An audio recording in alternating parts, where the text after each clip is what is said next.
Thank you very much, audience, for being here with me. I want to share a very important project. It's for me, our project implementation of a clinical trial recruitment support system based on FHIR in a cardiology department, in our cardiology department. Who am I? My name is Clemens Scherer. I'm a cardiologist, physician at the University Hospital at LMU Munich in Germany, and I'm a fellow in intensive care medicine, and my main research interests are in cardiogenic shock. But I'm also a spare time, free time software developer and FHIR enthusiast. And I'm responsible for the FHIR transformation at our department, in our cardiology department. And I also was a study doctor, meaning I was responsible for clinical trials in our department in 2017, 2016. And this was also the reason for my talk now, because clinical trials, as you probably all know, are the mainstay of medical advancement in modern times, because they are the only reliable way to compare effects of different drugs, surgical techniques, medical devices, and so on. The gold standard of trials are the so-called randomized controlled double-blind trials, meaning that the assignment of a patient to drug A or drug B is by chance. This is meant by randomized, that there's a study protocol which says everything, how the drug should be administered, etc., meaning this is the controlled label. And the last one, double blind, meaning that neither the patient nor the physician knows which drug the patient is assigned to. And all this, the randomized controlled trials, short RCT, enable the so-called evidence-based medicine and the advancement of medicine in modern times. So I will give you a quick overview of the different steps for inclusion or for including a patient in a clinical trial. So normally you have like a group of patients, normally our department or a hospital, and you want to screen patients which could be included in a clinical trial. This could be more separated into pre-screening, screening, but I will simplify it. So meaning you have a group of patients, your department, your hospital, you want to screen possibly eligible patient, then you have a littler group. And then in this group, you have to assess inclusion, exclusion criteria by hand, by a study nurse or by a study physician. And when the patient consents, you can include a patient into a clinical trial and randomize the patient to group A, group B with drug A or drug B. The big problem for me actually in 2016, 2017 was that the screening procedure is very complex and time consuming. At that time at our hospital, I have to go over every patient by hand in our system and look for patients which could be included in one trial. And we don't have only one trial, but many trials, like 20 trials. So this is actually a more complex thing to do. And this took me like some hours to screen every patient, to look for patients which could be included in a certain trial. So this is a very tenacious procedure, and the screening of wrong patient or the overestimation of eligible patients is a big problem here, and insufficient identification by a healthcare provider of patients is a problem, of course, for medicine, for including patients in clinical trials. So there are recruitment support systems, so-called clinical trial recruitment support system, which allow screening for eligible patients. However, the complete and accurate mapping of inclusion exclusion criteria in a study is rather complex. And we also have the problem in the past decade or decades, of course, CTRSS recruitment support systems have been developed, but there was the problem of missing interoperability. And a possible solution, of course, would be to use fast healthcare interoperability resources, short FHIR, in conjunction with terminology systems like SNOMED, CT, LOINC, ATC codes, etc. There actually are FHIR resources which could be used for a CTRSS system, but they have a low maturity level. Anyways, our aim in 2018-19 was, because of an insufficient recruitment of patients' clinical trials and time-consuming screening procedure, to develop our own clinical trial recruitment support system, but based on FHIR Release 4 with SNOMED CT codes, LOINC codes, ATC codes, and evaluate its usage and features in our cardiology department based on clinical trials, which we screen patients for here. So what were our data sources? I already told you in the beginning that I was responsible here in our department for the FHIR transformation. In 2018-19, we developed our own FHIR server based on PHP and MySQL, and we store there lots of data regarding physicians' documentation, for example, anamnesis, physical examination, allergies, medication on admission, conditions diagnosis, with FHIR resources, with terminology systems.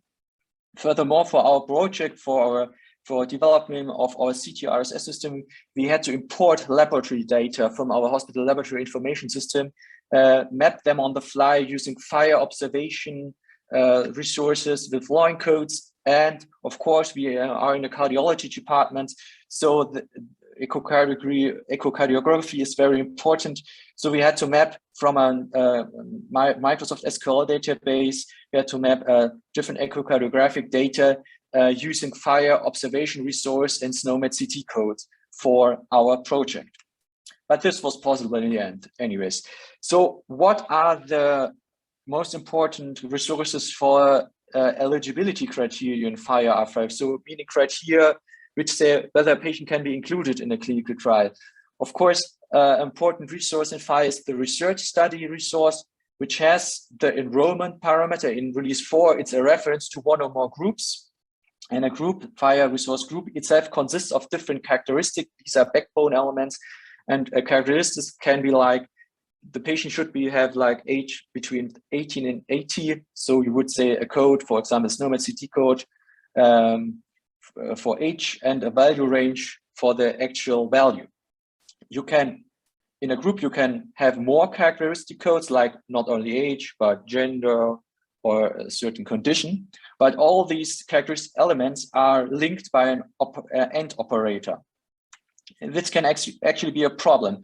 So here's a short example, some inclusion-exclusion criteria from a real clinical trial. So we have the age, like should be between 18 and 80 years.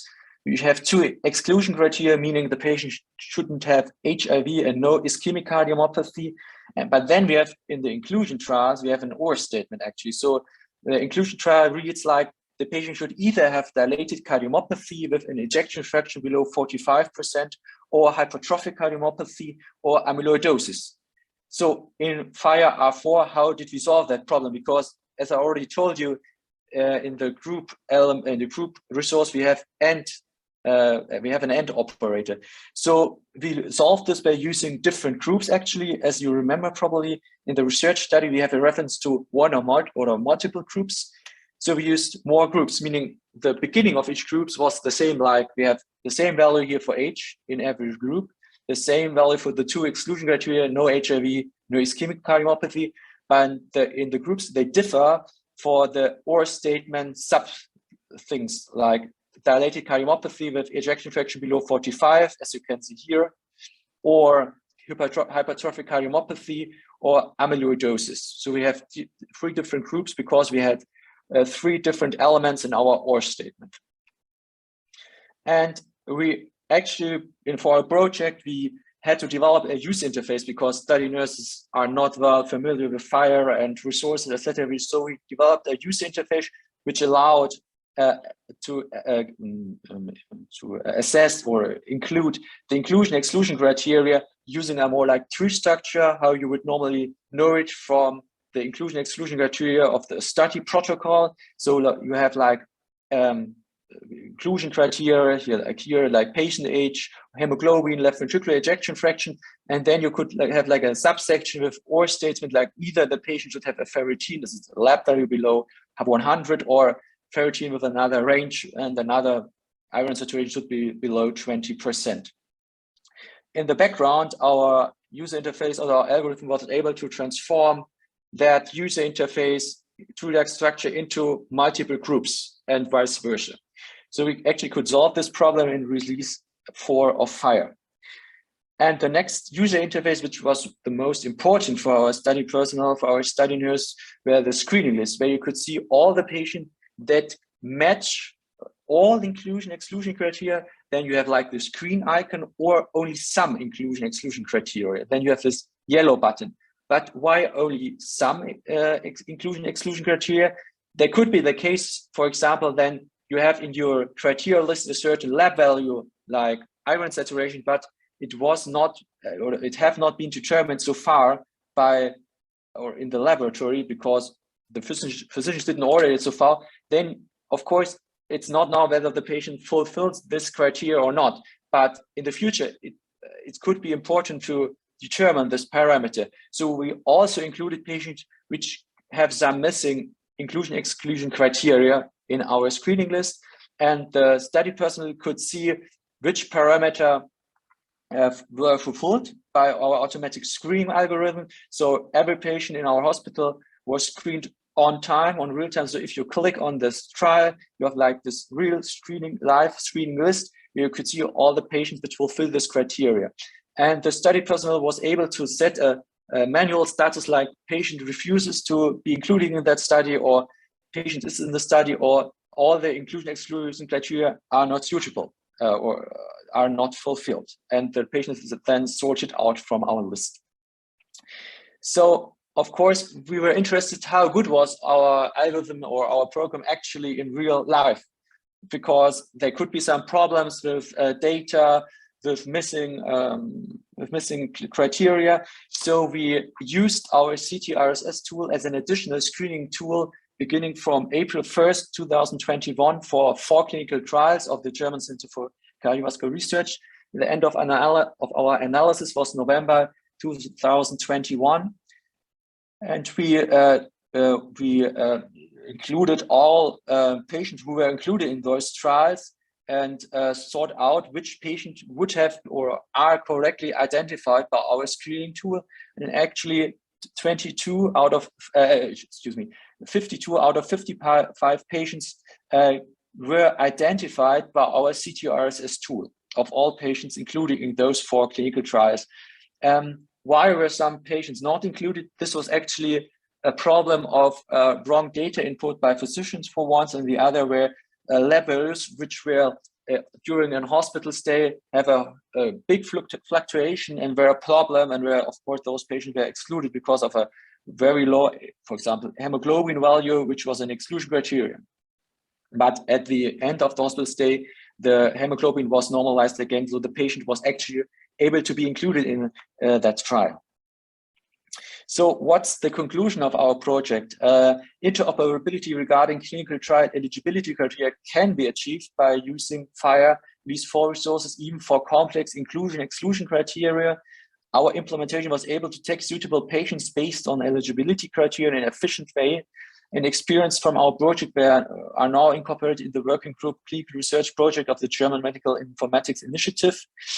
There were some caveats I want to share with you if you are interested in the topic as well. For once, we had to change some eligibility criteria from the original criteria of the trial protocol, because as I already told you, some lab values are fluctuating during a hospital stay, and we had to set broader ranges for those lab values. And the other thing is how to handle possible candidates, meaning candidates where some criteria are unknown at time of screening. So how would you handle those with missing values? So for one, excuse me, there was some interruption. How would you handle those possible candidates? There's also a legal problem, because if you have a missing lab value, and you click it or you determine it, you actually have to get patient consent if you do it for a clinical trial. So there's some legal problems as well, but I only want to mention this. There's, of course, now a new FHIR snapshot going into release 5. And there you have a different system of mapping or showing inclusion-exclusion criteria using the resource evidence variable, which is a more tree-like structure. So in future, I think this would be more easy to define inclusion-exclusion criteria in FHIR. But I want to urge everyone, every company to think about this very important topic about thinking how their system can be used to screen patients for clinical trials, because this in the end will advance medicine. And I am now happy for any question regarding our project. You can contact me by email or Twitter or the web. And I'm now open to any questions. Yeah, we already have one question on the Hoover app, so we'll start with that one. Yeah. Did you have to get consent from the possible candidates before running their information through the recruitment tool? No, we didn't, because our system was implemented in our hospital environment at a very basic level, so we didn't get consent from the patients. But I mean, in either way, if a study person goes through all the data or the algorithmic tool, it makes no difference in my opinion.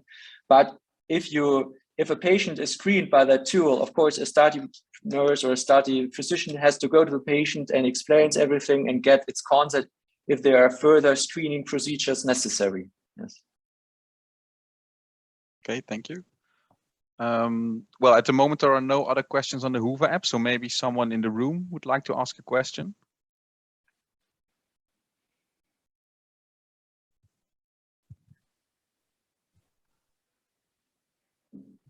Nobody in the room would like to ask a question.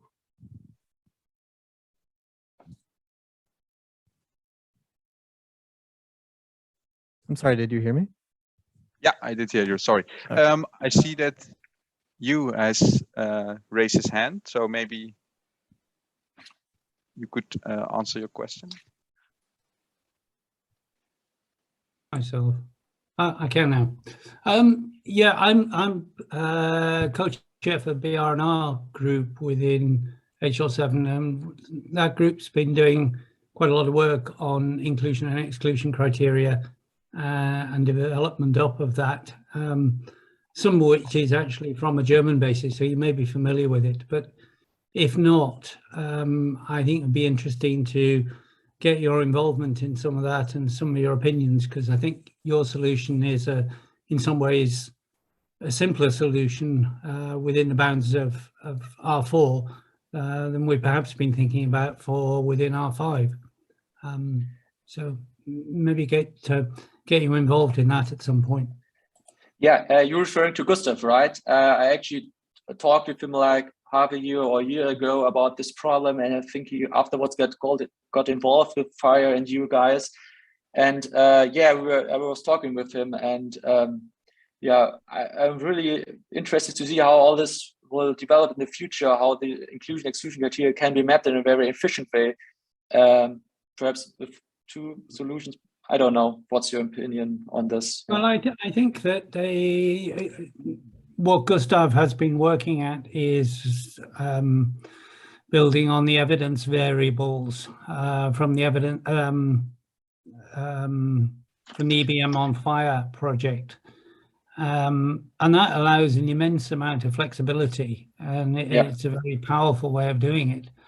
I think everybody has a slight concern that it's also a very complex way of doing it, which is why from a chair of the group's perspective, I'd be really interested to get your input on that as to how simple or straightforward you think that might be at some point in the future.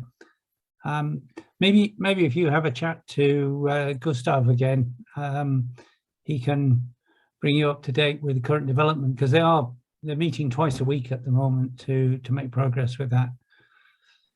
Yeah, I would be happy to be more included in that and give my opinion on it and perhaps share some insights. Yes, of course. Yeah. I took a short insight in the evidence variable. I think there's a problem of the self-referring, if I remember the character, some backbone element. In my opinion, it's always a bit difficult for coding and for algorithms. I don't know. I'm not a 100% software developer, but we'll see how it works out. Yes. Yeah. Be interesting anyway. Thank you. Yeah. Thanks. Okay, we have one more question in the Hoover app. What was the agreement percentage you got from the identified patients to participate in the trial? Sorry, from those 55%. Those were only patients which agreed to take part in the trial. So we only looked at the patients which actually agreed to take part in the trial. Our initial aim was, of course, to compare it, to introduce our tool and then compare it prospectively, like in a clinical trial or something. But the problem is that there was the COVID pandemic and the screening rates went down, of course, because there were fewer patients in our hospital at that time, or fewer patients who could be eligible for the clinical trials. Yeah, so this was a bit down at that time, but well, but these were all patients who were included in clinical trials. We looked only on them for our analysis. Yes. Okay, thank you. Well, thanks, Clemens, for your presentation, and thanks everyone for attending. I wish you a nice day. Thanks.